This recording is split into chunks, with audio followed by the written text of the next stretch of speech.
d'un chrétien, surtout quand il vit pieusement en Jésus-Christ, cela a de l'effet.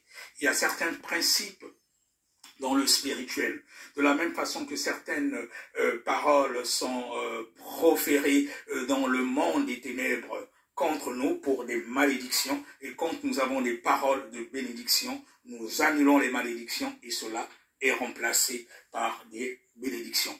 Vous savez que dans le monde des ténèbres, les démons, ils ont besoin de ce corps pour faire leur sale besogne. Un démon, quand il erre dans la nature, il n'aime pas. Il préfère être soit dans un corps ou même dans un animal que d'errer comme cela. Et donc le diable a besoin de certaines personnes pour faire ses sales besognes. De la même façon aussi nous, chrétiens, voilà, nous avons besoin, Dieu a besoin de nous aussi pour faire un certain nombre de choses. C'est pour cela qu'il est important pour les enfants de Dieu, les serviteurs de Dieu, de prier aussi les uns pour les autres, de transmettre les paroles de bénédiction. Vous pensez que Dieu, s'il veut vraiment agir, parce que c'est vrai qu'en ce moment, il y a pas mal de choses que le diable fait sur la terre, il commet tellement de mauvaises choses, mais pourquoi on demande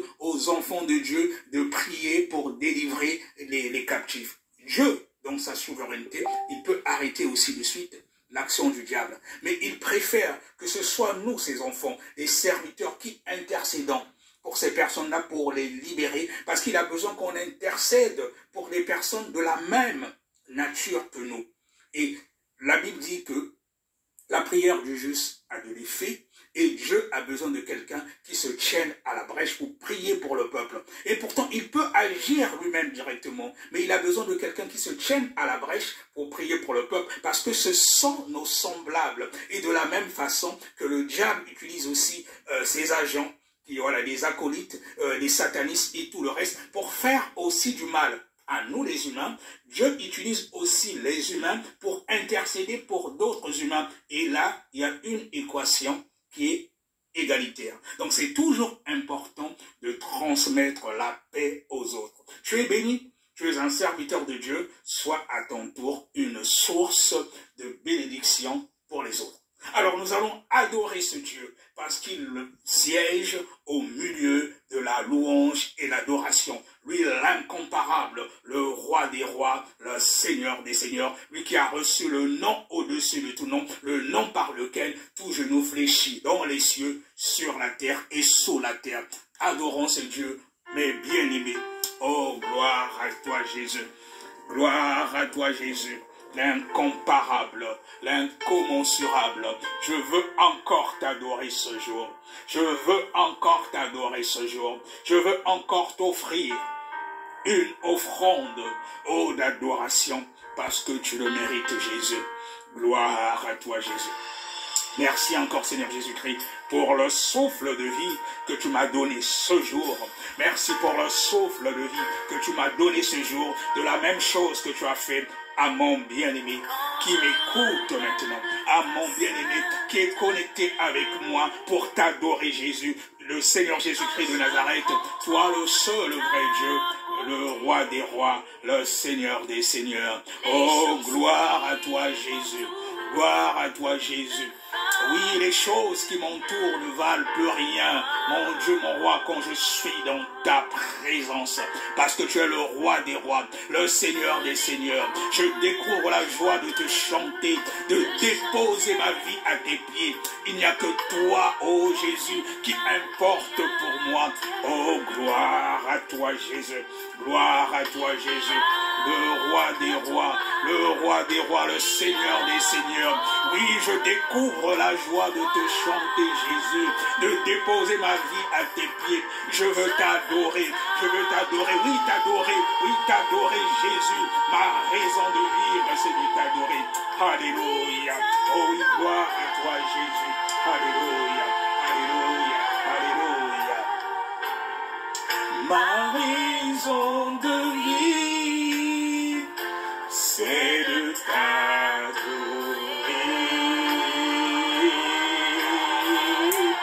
Je veux t'adorer.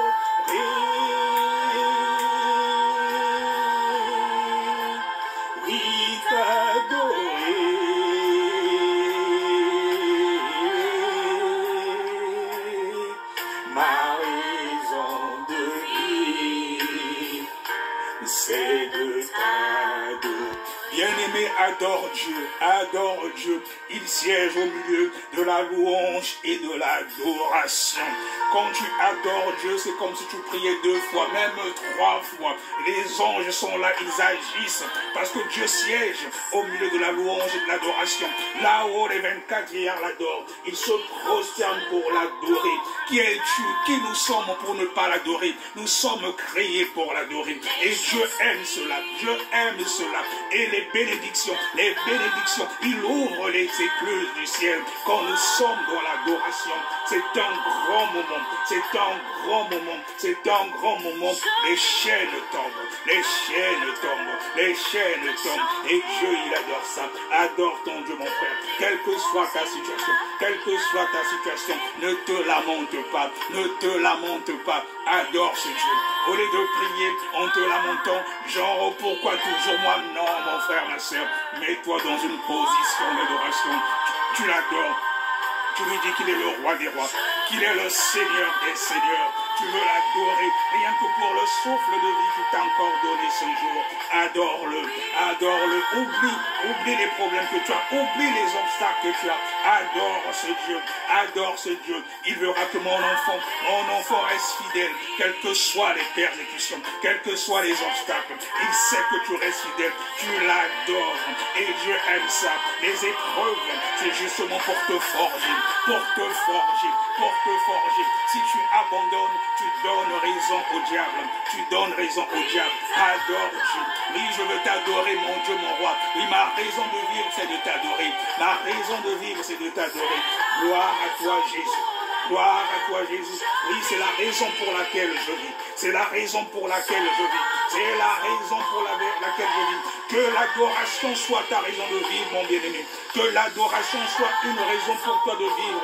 Mais les intérêts du royaume devant, tu verras que le reste va s'accomplir. Mais les intérêts du royaume devant, tu verras que le reste va s'accomplir. Il dit cherche premièrement le royaume des cieux et il nous donnera le reste. Oui, c'est la raison pour laquelle je vis, Seigneur Jésus-Christ, pour t'adorer, pour élever ton nom. Reçois encore mon offrande d'adoration. Pendant que je suis en train d'adorer avec mon bien-aimé, avec mon frère, avec ma soeur qui est connectée avec moi. Oh Seigneur Jésus-Christ, que les écluses du ciel s'ouvrent, que les écluses du ciel s'ouvrent, que les écluses du ciel s'ouvrent. Adore Dieu mon bien-aimé. Adore Dieu mon bien-aimé. Oui, adore Dieu. C'est un moment où les démons ne peuvent même pas être là. Ils prennent la poudre d'escampette parce que là il y a la présence de Dieu. Adore Dieu mon frère. Adore Dieu ma soeur. Oh ma raison de vivre. Ma raison de vivre, c'est de t'adorer. Je veux t'adorer.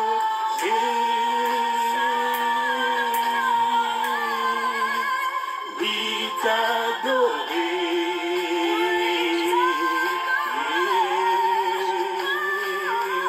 La raison pour laquelle je vis, c'est la raison pour laquelle je vis. C'est la raison pour laquelle je vis, pour t'adorer mon Dieu.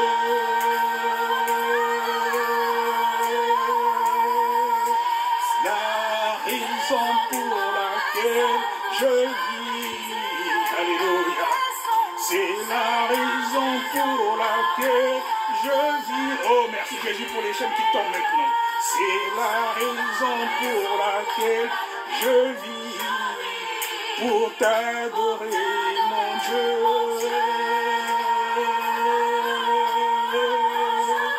Pour t'adorer, mon Dieu. Alléluia. Pour t'adorer, mon Dieu. Pour t'adorer, mon Dieu. Gloire à toi, Jésus. Bien-aimés dans le Seigneur, nous allons continuer dans l'adoration, parce que Dieu siège au milieu de la louange, de l'adoration. Pendant que nous l'adorons, les chaînes tombent. Alléluia, gloire à toi, Jésus. Alléluia, gloire à toi, Jésus. Alléluia, gloire à toi, Jésus. Oh, nous sommes toujours connectés avec mes bien-aimés pour t'adorer, pour t'adorer, pour t'adorer, pour t'adorer. Oui, emmène-moi dans ta présence, Jésus. Emmène-moi près de toi, dans ta présence. Oui, Seigneur Jésus-Christ, je te loue, je te loue, je glorifie ton nom, je glorifie ton nom. Toi le seul vrai Dieu, toi le seul vrai Dieu. Emmène-moi près de toi pour contempler ta grandeur, pour contempler ta grandeur. Je te loue, Jésus. Oh, je t'adore, mon Dieu, mon roi. Toi le seul vrai Dieu. Alléluia. Alléluia, roi de mon cœur. Oui, Jésus, toi le roi des rois. Oh, je te loue, mon Dieu, ma roi. Je te loue, mon Dieu, mon roi. Je t'adore, je célèbre ton nom. Je témoigne la grandeur de ton nom parce que je sais que tu es Dieu. Parce que je sais que tu es Dieu. Tu mérites ma louange. Tu mérites ma louange. Tu mérites mon adoration. Oh, gloire à toi, Jésus, le seul vrai Dieu. Toi qui t'es dépouillé de ta gloire, prenons ce corps adamique pour me sauver du péché. Le châtiment qui me donne la paix est tombé sur toi. Et par tes meurtrissures, je suis guéri. Alléluia, gloire à toi, Jésus. Alléluia, gloire à toi, Jésus. Alléluia, gloire à toi, Jésus. Emmène-moi près de toi, Jésus. Emmène-moi près de toi, Jésus. Que toi seul que tu conduises ce moment. Que toi seul que tu conduises ce moment. Que toute pensée soit captive à l'obéissance de ta parole. Oh, gloire à toi, Jésus. Gloire à toi, Jésus. Gloire à toi, Jésus. Gloire à toi, Jésus. Je te loue, je t'adore. Oh oui, Seigneur Jésus-Christ. Je célèbre ta magnificence. Toi le roi des rois. Toi le roi des rois. Toi le roi des rois. Toi le roi des rois. Toi le roi des rois. Le Seigneur des seigneurs. Le Seigneur des seigneurs. Je célèbre ton nom. Je célèbre ton nom. Je célèbre ton nom. Je t'adore. Je t'adore, mon Dieu, mon roi. Je t'adore, mon Dieu, mon roi. Parce que tu es Dieu. Parce que tu es Dieu. Le roi des rois. Le Seigneur des seigneurs. Reçois mon offrande d'adoration. Reçois mon offrande d'adoration. Reçois mon offrande d'adoration. Reçois mon offrande d'adoration. Alléluia. Alléluia. Béni sois-tu, Jésus. Alléluia. Alléluia. Oh oui, Jésus. Oh oui, Jésus. Oh oui, Jésus. Oh oui, Jésus. Alléluia. Oui, que ton règne vienne, Jésus. Que ton règne vienne, Jésus. Que ton règne vienne, Jésus. Que je sois rempli. Que je sois rempli. Revêtu du Saint-Esprit. Revêtu du Saint-Esprit. Que je sois une flamme de feu. Que je sois une flamme de feu. Que mes paroles soient des flammes de feu. Pendant, Seigneur Jésus-Christ, ce moment de partage. Que toute pensée soit captive à l'obéissance de ta parole. Que toute pensée soit captive à l'obéissance de ta parole. Que ce soit toi qui parles au travers de moi. Pas moi, que toi seul, que tu prennes la première place. Oui, tu mérites mon adoration, Jésus. Tu mérites mon adoration, Jésus. Tu mérites mon adoration, Jésus. Parce que tu es le roi des rois. Tu es le roi des rois. Le Seigneur des seigneurs. Alléluia. Alléluia. Oui, Jésus, tu sièges au milieu de la louange et de l'adoration. Merci pour ta présence pendant ce moment. Gloire à toi, Jésus. Gloire à toi, Jésus. Alléluia. Alléluia. Oui, gloire à toi, Jésus. Honneur à toi, Jésus. Magnificence à toi, Jésus. Magnificence à toi, Jésus. Bien-aimés dans le Seigneur, nous allons prendre nos Bibles. Nous allons prendre nos Bibles et lire la parole de Dieu. Voilà, nous allons prendre nos Bibles et lire la parole de Dieu. Alors, nous allons lire dans le livre de 1 Samuel, le chapitre 15. 1 Samuel, le chapitre 15. 1 Samuel, le chapitre 15. Et les versets 22 à 23. 1 Samuel, chapitre 15. Les versets 22 à 23. Je lis au nom du Seigneur Jésus. Samuel dit: L'Éternel trouve-t-il du plaisir dans les holocaustes et les sacrifices, comme dans l'obéissance à la voix de l'Éternel? Voici, l'obéissance vaut mieux que les sacrifices, et l'observation de sa parole vaut mieux que la graisse des béliers. Car la désobéissance est aussi coupable que la divination, et la résistance ne l'est pas moins que l'idolâtrie et les téraphiements. Puisque tu as rejeté la parole de l'Éternel, il te rejette aussi comme roi. Seigneur Jésus-Christ, je te prie de bénir ta parole. Ta parole est vérité, que toi seul, que tu sois l'alpha et l'oméga durant ce partage. Merci Seigneur Jésus-Christ pour ta présence. Oui, Dieu es-tu, toi le roi des rois, le Seigneur des seigneurs. Gloire à toi Jésus. Alléluia. Bien-aimés dans le Seigneur, une fois de plus, shalom. Une fois de plus, shalom. C'est toujours important de donner la première place à Jésus dans tout ce que nous faisons. Alors, ma thématique de ce jour, c'est la délivrance effective avec Jésus. La délivrance effective avec Jésus. Alors, il y a tout un process pour arriver à une délivrance effective. Il y a certaines personnes qui sont opprimées, qui sont oppressées, qui font des cauchemars. C'est des personnes qui rêvent les serpents, qui rêvent des animaux, des maris de nuit, des femmes de nuit, rien ne va dans leur vie, ils ne comprennent pas ce qui se passe, et certains vont voir des marabouts, même des enfants de Dieu, et à un certain moment d'autres vont même voir des féticheurs. Donc les enfants de Dieu de nos jours, comme ils n'ont pas de connaissance, ils vont n'importe où, ils mangent à tous les râteliers.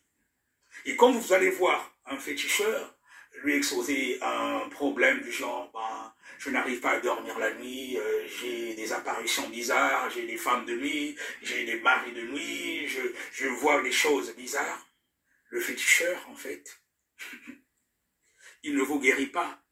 Le féticheur, il ne guérit pas. En fait, ce qu'il va faire, il va interroger ce démon, parce que le diable ne peut pas combattre le diable.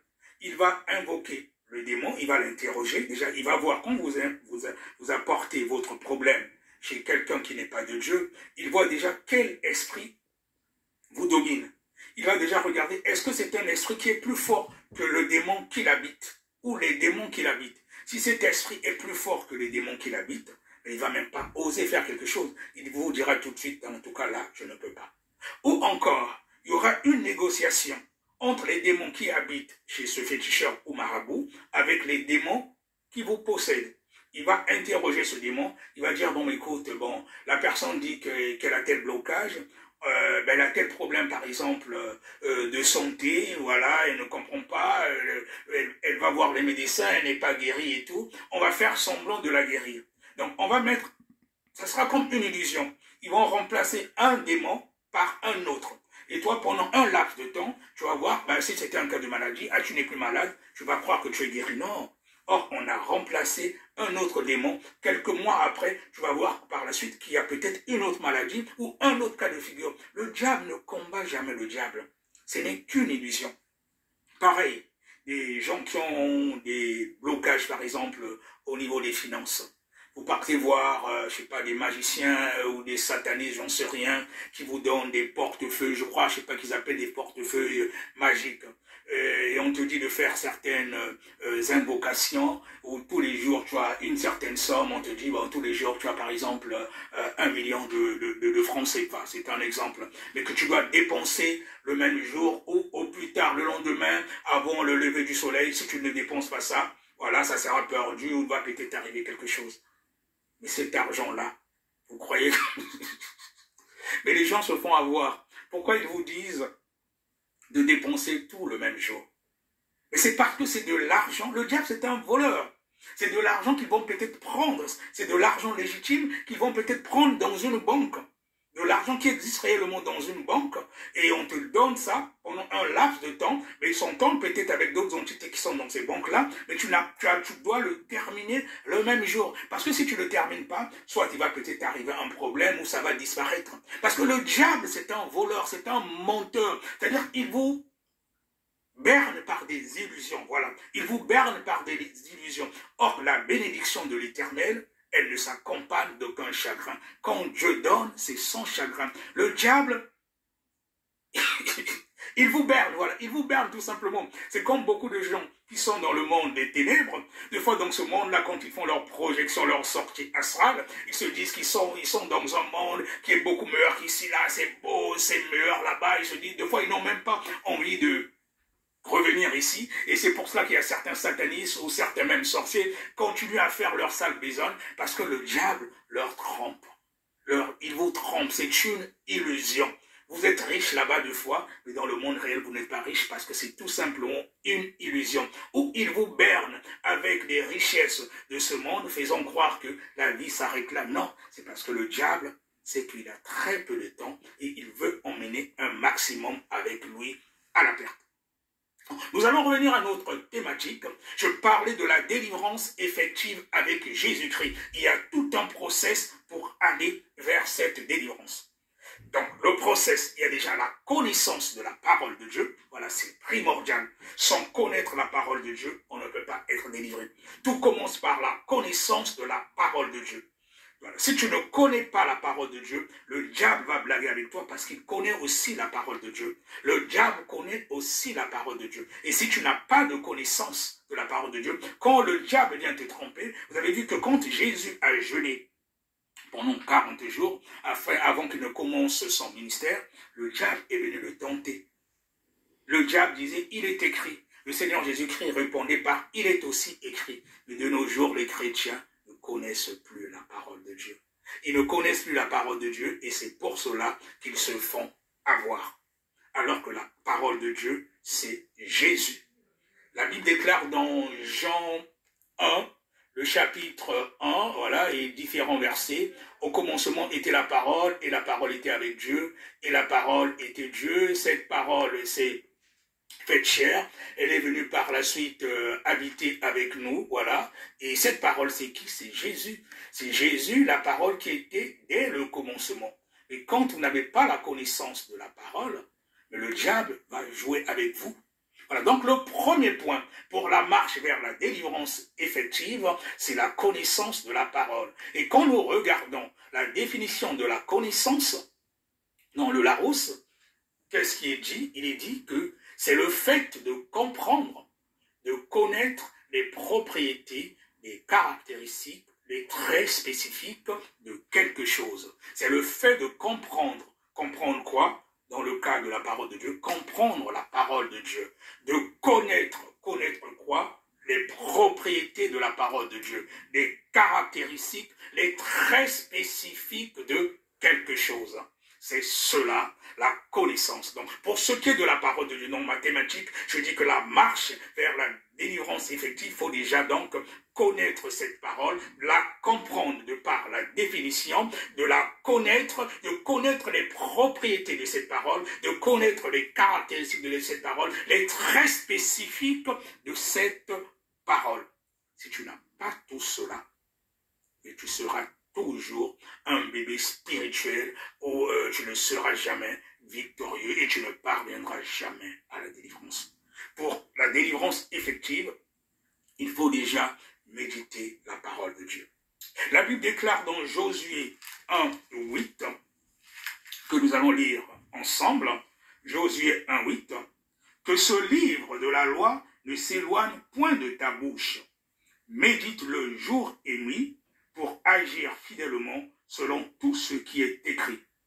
Car c'est alors que tu auras du succès dans tes entreprises. C'est alors que tu réussiras. Tu réussiras comment? En méditant ce livre, la parole de Dieu. Ce livre est la parole de Dieu. Quand tu la médites jour et nuit, tu as du succès dans tes entreprises. Tu as des succès dans tout ce que tu fais. Et c'est pour cela que j'ai dit, dans ma thématique d'une délivrance effective, cela commence déjà par la connaissance de la parole. Si tu ne connais pas la parole de Dieu, tu ne peux pas être délivré. Un serviteur de Dieu peut prier pour toi. Il peut prier pour toi. Il chasse le démon parce que Dieu nous a donné justement le pouvoir de marcher sur les serpents, de marcher sur les scorpions, de chasser les démons. Les chrétiens authentiques, ceux qui vivent pieusement en Jésus-Christ, il peut chasser les démons peuvent fuir. Mais du moment que tu n'as pas la connaissance de la parole de Dieu, mais les démons pourront revenir par la suite. Parce que tu n'as pas la connaissance. Quand le diable viendra pour te tromper, pour te séduire, tu vas encore tomber et les démons vont te reposséder. C'est pour ça que c'est important, même pour ceux qui cherchent la délivrance, de toujours les enseigner. Parce que quand tu n'as pas la connaissance, c'est même un danger pour toi. On va te délivrer, on prie, on chasse le démon s'en va. Il est en colère parce qu'il y a un homme de Dieu qui a prié pour toi. Mais si tu n'es pas affermi, tu n'as pas la connaissance, mais lui, il va aller chercher 7 autres démons plus forts. Et ils vont revenir pour te posséder, te reposséder. Ça risque d'être même encore plus grave. C'est pour cela que c'est important, même quand il y a des gens, je m'adresse aux serviteurs de Dieu aussi, des gens qui vous demandent la délivrance, enseignez-leur d'abord la parole de Dieu. La délivrance effective commence déjà par la connaissance de la parole de Dieu. Et la parole de Dieu, comme nous avons vu dans 1 Jean 1, au commencement était la parole, et la parole était avec Dieu, et la parole était Dieu. Cette parole s'est faite par la suite chair. Et cette parole n'est autre que Jésus-Christ. Quand nous recevons Jésus comme notre Seigneur et Sauveur, cette parole vient habiter en nous. Cette parole vient habiter en nous. Et quand nous la méditons au quotidien, comme nous avons lu dans Josué 1:8, tous les jours, elles sont racines en nous. Et c'est comme cela que nous aurons par la suite du succès. Et quand nous avons la connaissance de la parole de Dieu, nous recevons Jésus comme notre Seigneur et Sauveur. Nous connaissons ce que demande cette parole, ce que cette parole nous demande de faire, quels sont les préceptes de cette parole. Ça sera mon deuxième point, l'obéissance.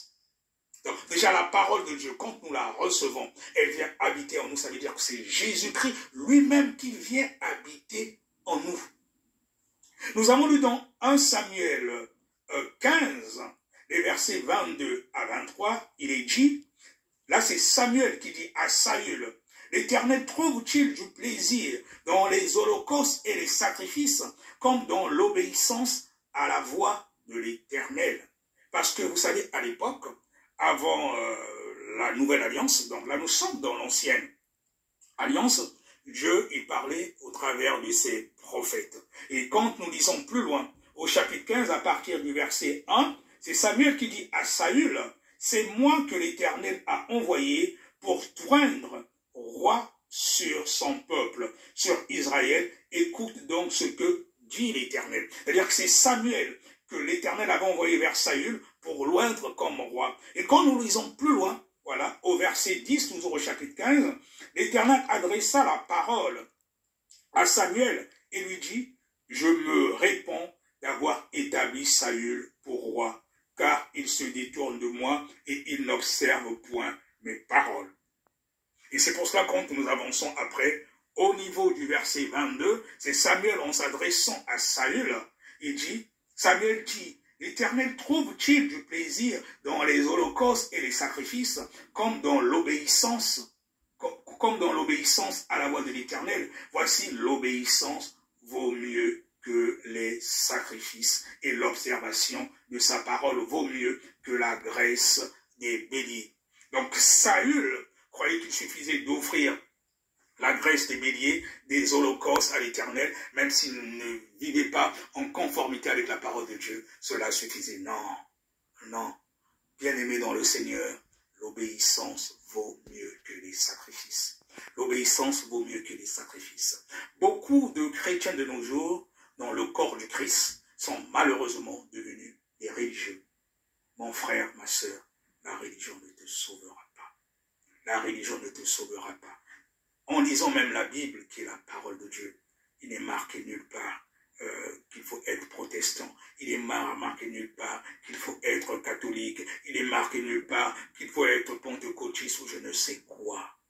La religion ne te sauvera pas. Et c'est l'obéissance à la parole de Dieu, à la sainte doctrine. Il faut revenir à la sainte doctrine de Christ Jésus. L'obéissance vaut mieux que les sacrifices. Tu peux aller tous les dimanches à l'église.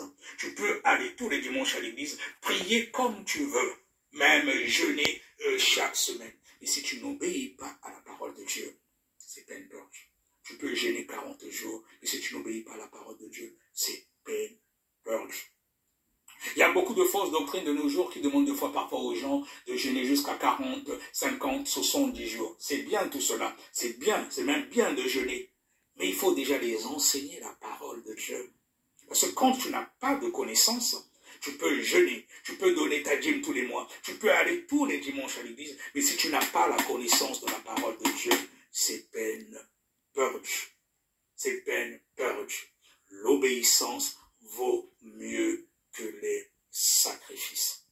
Donc quand tu reçois cette connaissance, c'est Jésus-Christ qui vient habiter en toi, parce que nous avons dit qu'au commencement était la parole, et la parole était avec Dieu, et la parole était Dieu. Donc le premier point pour la marche vers la délivrance effective, c'est la connaissance de la parole de Dieu. Il s'avère que de nos jours, beaucoup de chrétiens ne méditent pas plus la parole de Dieu. Et même je conseille, c'est vrai que de nos jours, il y en a beaucoup qui ont, qui ont la Bible sur leur smartphone, tout ça. C'est bien beau la technologie, mais je vous conseille d'avoir au moins aussi une vraie Bible à la maison.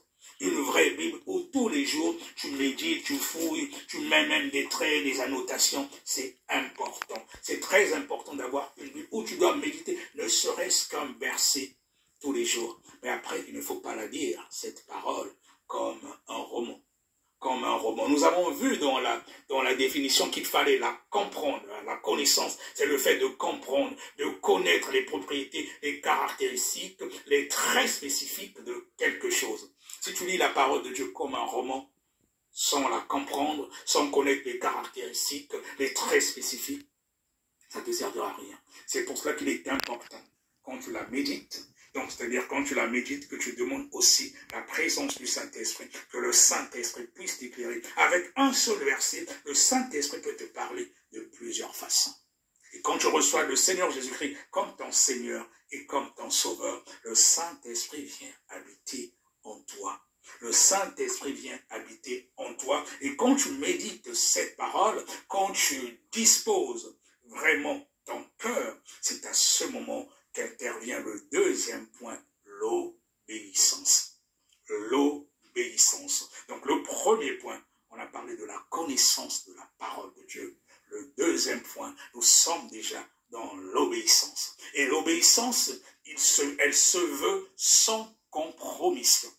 Là, nous rentrons maintenant dans la dimension de la foi. La foi qui est une ferme assurance des choses qu'on espère, une démonstration de celles qu'on ne voit pas. Nous rentrons maintenant dans la dimension de la foi. Dieu a dit ceci, il t'a dit de faire cela. Tu ne te poses même pas des questions, tu exécutes. Le royaume des cieux appartient à ceux qui sont comme les enfants. Le Seigneur Jésus-Christ l'a dit. Obéir à la parole de Dieu, mais dans une dimension de foi, dans une obéissance sans compromission. Tu as la connaissance, tu médites cette parole vient habiter en toi, tu la médites jour et nuit, elle s'enracine en toi. Mais pour que tu aies maintenant du succès, il faut une obéissance sans compromission et nous rentrons maintenant dans une dimension de la foi. Le Seigneur Jésus-Christ, quand il était sur terre, quand il guérissait les malades, il disait toujours, ta foi t'a sauvé. Ta foi t'a sauvé.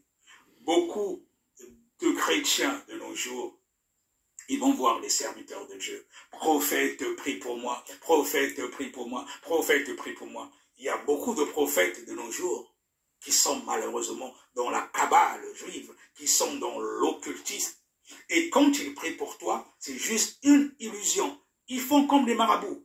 Ils font comme des marabouts. Beaucoup, ils ont des talites, ils ont des vêtements sacerdotaux, des croix, des choses qui n'ont rien à voir avec la sainte doctrine.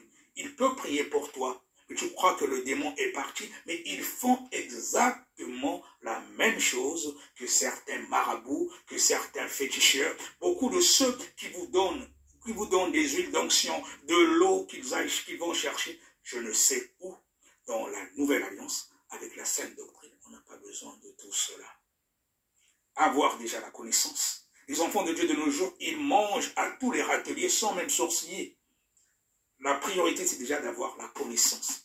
La connaissance, quand tu as la connaissance, le Seigneur Jésus-Christ, il vient habiter en toi au travers de sa parole, parce que tu la médites jour et nuit, tu disposes maintenant ton cœur. Quand tu disposes ton cœur, tu disposes le cœur, maintenant on rentre maintenant dans l'obéissance avec une dimension de la foi qui est une ferme assurance des choses qu'on espère, une démonstration de celles qu'on ne voit pas. Quand Abel, il a offert son sacrifice à Dieu, Dieu a agréé son sacrifice parce qu'il a vu l'état de son cœur, il a vu son obéissance. Mais Dieu n'a pas agréé le sacrifice de Caïn, parce que Caïn n'était pas dans la dimension de l'obéissance. Caïn n'était pas dans la dimension de la foi, parce que Dieu regarde avant tout dans notre cœur. Mon bien-aimé, pour ta délivrance, pour une délivrance effective, tu as besoin de connaître la parole de Dieu. Une fois que tu connais la parole de Dieu, tu rentres maintenant dans la dimension de l'obéissance sans compromission dans le domaine de la foi. Alors, je veux vous partager quelques versets bibliques par rapport à l'obéissance. J'avais mis de côté quelques versets bibliques. Voilà, Hébreux 11, 1, or la foi est une ferme assurance des choses qu'on espère, une démonstration de celles qu'on ne voit pas. Voilà, pour l'avoir possédé, les anciens ont obtenu un témoignage favorable, ainsi de suite. Alors, nous pouvons lire aussi dans 2 Corinthiens 4, le verset 18, ben je vais pas lire par rapport au temps. Voilà, il est dit, parce que nous regardons non point aux choses visibles, mais à celles qui sont invisibles. Car les choses visibles sont passagères et les invisibles sont éternelles. Là, nous sommes toujours dans la dimension de la foi, dans une obéissance sans compromission. Il y a encore un autre verset biblique, Hébreux 3, 14, car nous sommes devenus participants de Christ, pourvu que nous retenions fermement jusqu'à la fin l'assurance que nous avions au commencement. C'est très important. C'est très important, je reprends. Car nous sommes devenus participants de Christ. Nous sommes devenus participants de Christ parce que nous sommes disciples de Christ Jésus, pourvu que nous retenions fermement jusqu'à la fin l'assurance que nous avions reçue au commencement. Hébreux 13, le verset 14. Et tout cela, ça touche un rapport avec la foi. J'ai parlé de deux choses. J'ai parlé de, premièrement, la connaissance de la parole de Dieu pour une délivrance effective avec Jésus, et puis l'obéissance. Pourquoi j'insiste sur ces deux points? Bien-aimé dans le Seigneur, quand tu médites la parole de Dieu de façon continue, et tu commences à vivre en conformité avec cette parole, c'est-à-dire que les deux points, tu les respectes déjà. Il y a la connaissance, même si il te manque de connaissance, tu demandes à Dieu, tu pries sincèrement, Dieu te donnera la connaissance. Parce que Dieu ne se répand pas de ses promesses. Ou il t'enverra vers un serviteur de Dieu, un vrai serviteur de Dieu, pas un faux, mais qui t'aidera justement pour assimiler cela. Et généralement, quand quelqu'un s'agenouille vraiment devant Dieu, Dieu regarde au cœur, il sait que mon enfant a besoin de ceci. Ou il va te conduire vers un vrai serviteur de Dieu, ou lui-même il va t'enseigner au moyen du Saint-Esprit. C'est le rôle justement du Saint-Esprit. Et que quand tu rentres maintenant dans l'obéissance, c'est-à-dire que tu as médité la parole de Dieu. Tu connais les commandements de Dieu. Tu sais que Dieu n'aime pas ceci. Dieu n'aime pas que tu sois ivrogne. Dieu n'aime pas que tu sois adultère. Dieu n'aime pas que tu sois impudique. Dieu n'aime pas que tu sois menteur. Dieu n'aime pas que tu sois voleur. Tu t'arranges à faire en sorte que tout ce que Dieu a en horreur, tu t'éloignes de cela. Quand tu t'éloignes de tout cela, même si tu avais des démons en toi, ils vont commencer à sortir eux-mêmes. Ils vont commencer à sortir eux-mêmes parce qu'ils vont voir que ton corps, ils ne peuvent plus être dans ton corps. Ils vont voir maintenant qu'il y a le feu. Surtout si tu associes cela avec une vie de prière intense. Mais ton corps va maintenant bouillonner. Ton corps, tu seras une flamme de feu. Même si tu étais possédé. Du moment que tu lis, tu médites la parole de Dieu tous les jours. La parole de Dieu, elles sont racines en toi. C'est le Seigneur Jésus qui vient habiter en toi. Au moyen de son esprit. Tu as maintenant les fruits de l'esprit. Tu commences à vivre pieusement en Jésus-Christ. Je te garantis, même si tu étais possédé, les démons ne vont plus supporter de rester dans ton corps. Même si tu étais possédé, ils vont commencer à fuir eux-mêmes. Ils vont dire, non, mais ce corps-là, non, je ne peux plus rester. Je ne peux plus rester. Et c'est là, à ce moment-là, du moment que tu respectes la parole de Dieu, tu vis en conformité avec cette parole. Et si tu rajoutes cela avec une vie de prière et de jeûne, tu jeûnes, et tu médites la parole de Dieu, et là tu deviens encore fort. Ça devient maintenant pour toi comme quelque chose de quotidien, comme un athlète qui s'apprête à aller aux Jeux Olympiques. Il s'entraîne au moins pendant une année ou des années. Et puis quand il sent qu'il est prêt, il va aux Jeux Olympiques et c'est ainsi qu'il a la couronne. C'est la même chose pour la marche chrétienne. Malheureusement, de nos jours, il y a certains qui ne sont que des chrétiens de dimanche. Ils n'ont pas une vie de prière. En semaine, ils font des choses qui ne glorifient pas Dieu. Ils sont chrétiens que les dimanches, mais ton corps reste une possession des démons. Mon frère, ma soeur, le samedi, tu es en boîte de nuit. Voilà, tu es parti te remplir des démons. Le dimanche, tu es à l'église. C'est une perte de temps. La vie chrétienne, c'est au quotidien. C'est au quotidien. C'est une vie de tous les jours. C'est-à-dire que quand les gens du monde, quand Jésus disait, vous êtes dans le monde sans être du monde, c'est-à-dire quand les gens du monde te regardent, il faut qu'ils revoient le reflet de Christ Jésus. C'est cela un chrétien. Parce que chrétien signifie comme Christ. Est-ce que toi, mon frère, ma soeur, est-ce que toi qui m'écoutes, quand les gens te voient, est-ce qu'ils voient le reflet de Christ Jésus? Est-ce qu'ils constatent une différence entre toi qui vas tous les dimanches à l'église et la personne qui ne prie pas? Est-ce qu'il y a une différence entre toi et un musulman? Est-ce qu'il y a une différence entre toi et un bouddhiste? Il faut que nous soyons des ambassadeurs partout ce que nous allons, qu'on sente que celui-là, il est différent. Il a ma marque de Christ Jésus. Même quand on veut l'énerver, il ne se fâche pas. Et quand nous parlons des choses charnelles, impudiques, machin et tout, il s'éloigne parce qu'il sait que c'est pas là. Quand on veut aller quelque part s'empiffrer d'alcool, lui, il s'écarte. Donc, il faut que les gens sachent, en te voyant dans ta façon d'être, dans ta façon d'agir, que tu as horreur du péché. C'est comme il y a beaucoup d'enfants de Dieu de nos jours, même malheureusement des serviteurs, qui ont sur leur smartphone des vidéos pornographiques, des images pornographiques, et tu te dis que tu es serviteur de Dieu. Mon bien-aimé, tu es chrétien. On t'envoie ce genre de vidéos pornographiques ou des femmes dénudées. Il faut bloquer ses amis. Il faut dire à tes amis, ne m'envoie plus ce genre de choses ou je te bloque. Parce que ce sont des vidéos qui souillent l'âme. Ça souille l'âme, ça te donne des mauvaises pensées. Et c'est comme ça que tu as des maris de nuit, tu as des femmes de nuit. Après, tu te mets dans la masturbation, mais qui est une abomination devant Dieu.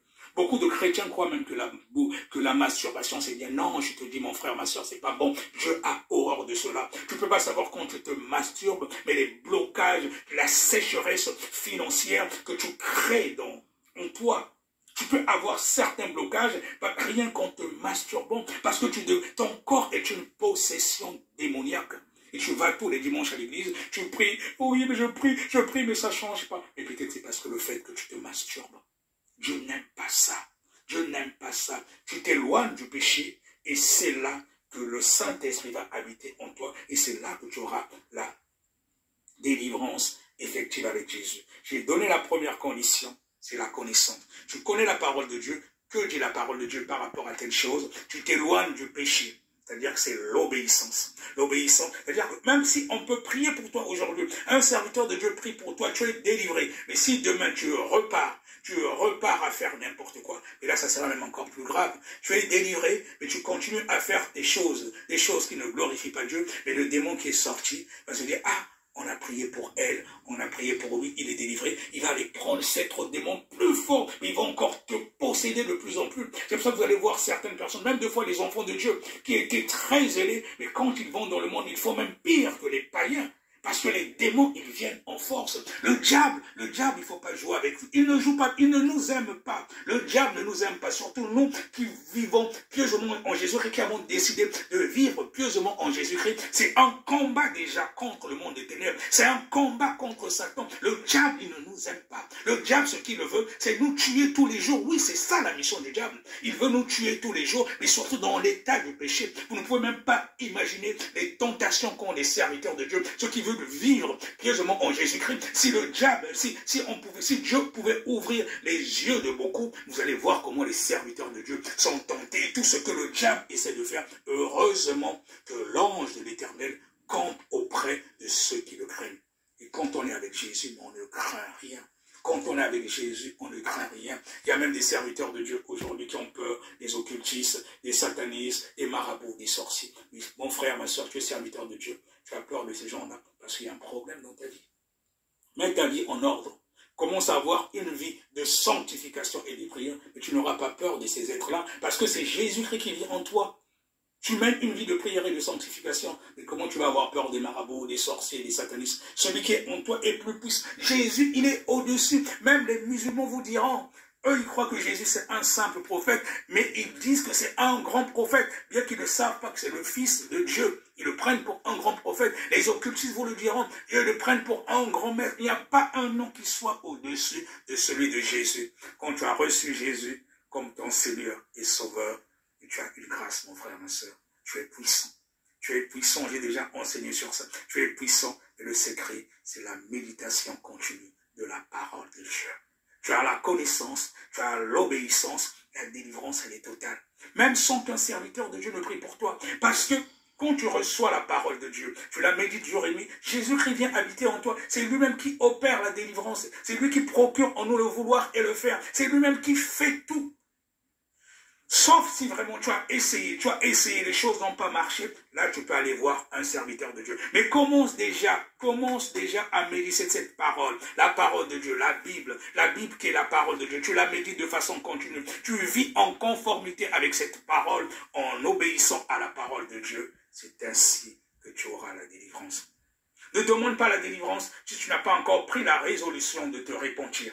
Et de vivre pieusement en Jésus-Christ. Parce qu'un serviteur de Dieu peut prier pour toi, tu es délivré, mais si tu retournes dans ce que tu feras avant, les démons ils vont revenir en puissance et ça risque d'être très difficile pour toi.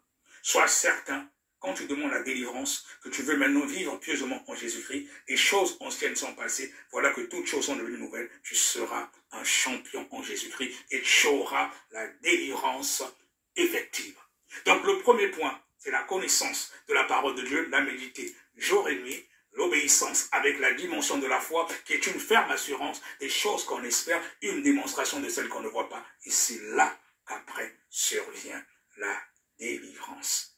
La délivrance, la délivrance. Oui, mon bien-aimé, quand tu n'es pas avec Jésus, tu es oppressé, il y a des démons qui te possèdent, il te faut la délivrance. Et la délivrance, on l'a en méditant la parole de Dieu, de façon continue et dans l'obéissance. Dans l'obéissance, un vrai chrétien ne doit pécher que par omission.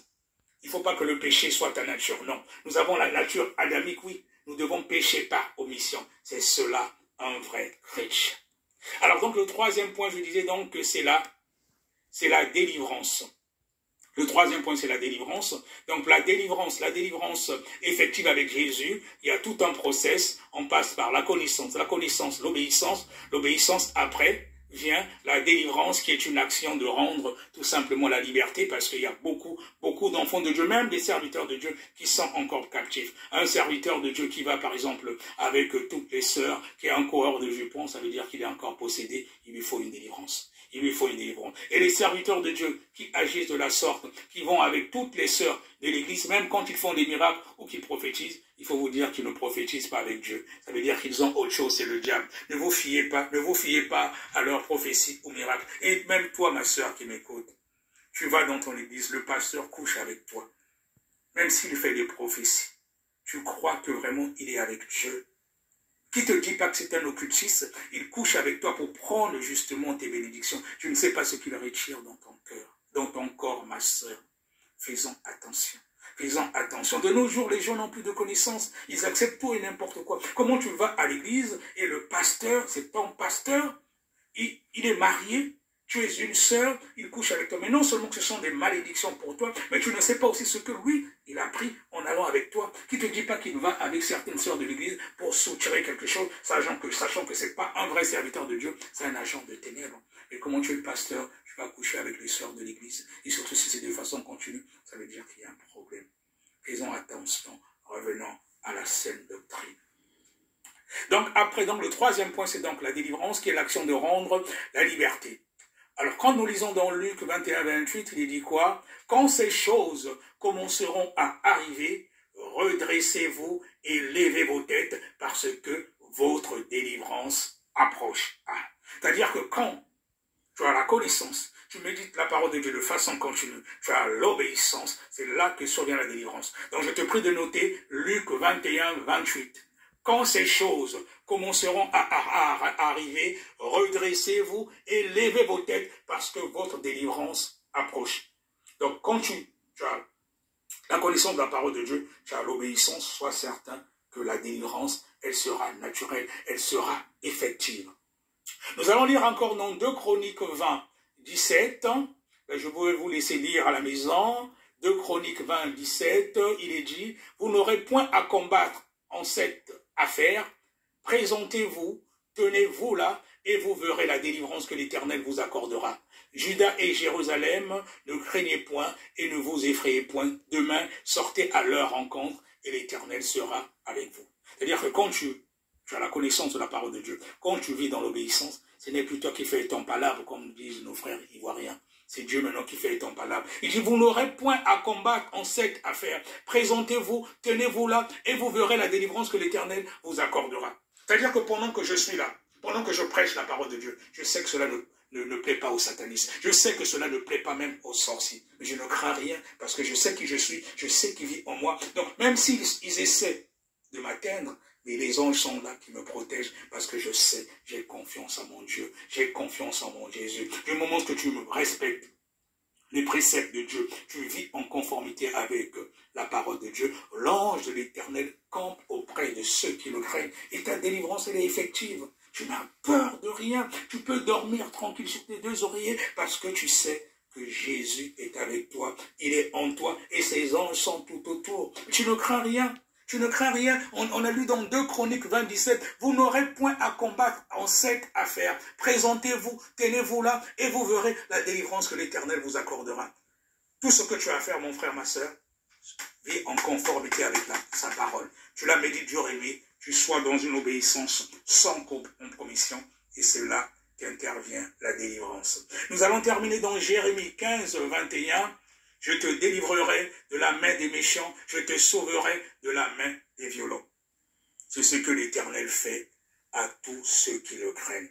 Alors mon frère, ma sœur, alors tu es oppressé, tu te poses des questions.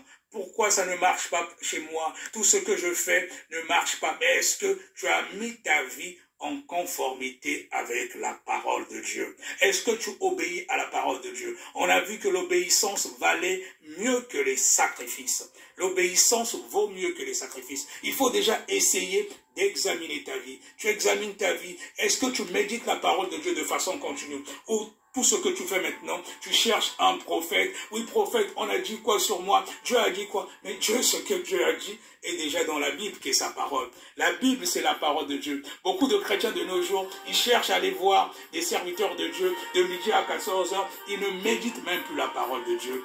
Et il y a beaucoup de faux prophètes qui en profitent, qui vous demandent de l'argent à longueur de la journée pour une simple prière, ou bien il a reçu, il veut prophétiser pour toi. Est-ce que vous voulez que je prophétise? Prophétise de la connerie. Alors qu'ils interrogent les démons. On a vu là la divination, je crois qu'au verset 23, car la désobéissance est aussi coupable que la divination. Beaucoup sont dans la divination. Est-ce que vous voulez que je prophétise? Voilà, il interroge déjà un démon. Quand tu dis oui, c'est-à-dire que tu accordes, tu donnes l'autorisation à ce démon-là de rentrer dans tes pensées. Il a maintenant tout ce il connaît maintenant tout sur toi et la personne commence à parler. Mais oui, mais est-ce que quand nous lisons la parole de Dieu, quand nous avons vu Samuel dans le livre de Samuel, au chapitre 15. Samuel dit à Saül, c'est moi que l'Éternel a envoyé pour toindre roi sur son peuple, sur Israël. Écoute donc ce que dit l'Éternel. Ainsi parle l'Éternel des armées. Samuel disait, ainsi parle l'Éternel. Il ne disait pas à Saül, est-ce que tu veux que je prophétise? Et ça, c'est de la divination. Après, prophétise. Et les enfants de Dieu qui ne connaissent pas la sainte doctrine, qui ne méditent pas les Écritures, se font avoir. Peuple de Dieu, réveille-toi, reviens à la sainte doctrine, reviens à Christ Jésus. Tu connais la parole de Dieu, tu n'as même pas besoin d'aller consulter un prophète. Tout est dans la Bible. Il suffit d'avoir une vie de prière, une vie de sanctification. Tu te sens oppressé, tu as des blocages. Regarde à Christ Jésus, mets-toi en prière. Comment déjà méditer sa parole? Tu te mets dans l'obéissance, tu verras la gloire de Dieu. Alors je vais prier pour toi. Je veux prier pour toi. Si tu t'es détourné de la sainte doctrine, tu mets la main tu mets la main, tu lèves la main et tu mets une main comme ça. Tu dis, Seigneur Jésus-Christ, je me réponds de mes péchés. Je croyais que j'étais chrétien alors que je ne vivais pas en conformité avec ta parole. Je me suis éloigné de la saine doctrine. J'étais dans la masturbation, j'étais dans l'impudicité, j'étais dans la fornication, j'étais dans l'adultère, j'étais dans l'ivrognerie. Maintenant, je reviens à toi, Jésus. Je veux marcher selon tes voies. Je veux marcher selon tes voies. Je t'accepte comme mon Seigneur et mon Sauveur. Je croyais que j'étais chrétien. Il y avait encore des choses en moi qui ne glorifiaient pas ton nom. Oh Seigneur Jésus, que je te demande sincèrement pardon. Je me réponds. Maintenant, je te prie de me libérer. Je te prie de me libérer. Je te prie de me libérer. Je te prie de briser les chaînes. Je te prie de briser les chaînes. Je t'accepte comme mon Seigneur et mon Sauveur. Oh, je veux maintenant recevoir le Saint-Esprit. Je veux recevoir le Saint-Esprit. Oh Seigneur Jésus, que je veux maintenant recevoir le Saint-Esprit. Je me réponds sincèrement que ton sang me lave, que ton sang me lave, que ton sang me purifie. Car ta parole déclare que tu t'es fait péché pour moi. Je regarde à la croix Jésus et en demandant pardon, je sais que tu intercèdes dans ma faveur auprès du Père. Tu n'as point changé. Je te demande sincèrement pardon. Je veux te recevoir comme mon Seigneur et mon Sauveur personnel. Je me réponds que le Saint-Esprit, que je veux maintenant être rempli et revêtu du Saint-Esprit. Je te demande pardon. Bien-aimé, tu fais cette prière.